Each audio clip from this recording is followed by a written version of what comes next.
Imagine landing your first big promotion. Suddenly, you're the boss. You start looking for a set of rules, a specific style that will work for every person and every situation.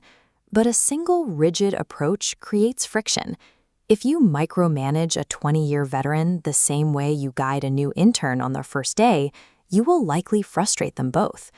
Researchers spent more than 2 decades searching for a perfect, universal way to manage people.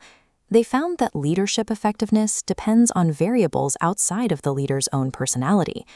Effective leadership requires abandoning a rigid playbook.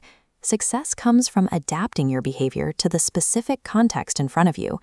Starting in 1964, Fred Fiedler believed a manager's style was permanent. You had to change the situation to match the leader. But fixed styles fail when team needs shift. In 1969, Hersey and Blanchard's Situational Leadership Theory argued leaders must adjust to fit their people. This works like a sliding scale. If an employee is new to a task, you provide clear, step-by-step instructions. As that employee gains experience and maturity, you move to a delegating style, stepping back to let them handle the work independently. By the end of the 1960s, management science had shifted. The responsibility for adaptation moved from the environment to the leader. In the 1970s, the focus expanded.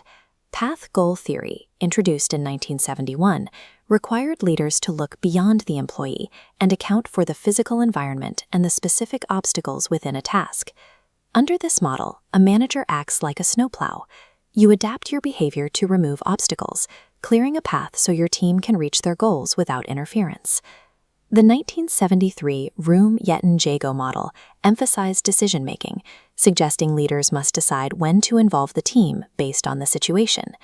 By 1987, cognitive resource theory looked inward at the leader's own mental state and stress levels.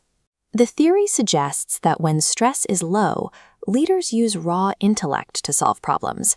However, in high-stress or panic-filled environments, that intellect becomes less accessible, forcing leaders to rely on their previous experience.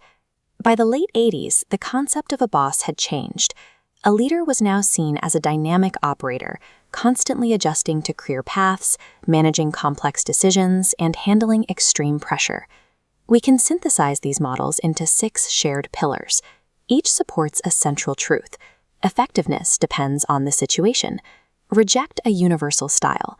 Instead, assess your team's ability and motivation. Then check the task's complexity. Finally, flexibility. Adapting your behavior consistently outperforms rigid authority. A great boss provides the specific support their team needs, exactly when they need it.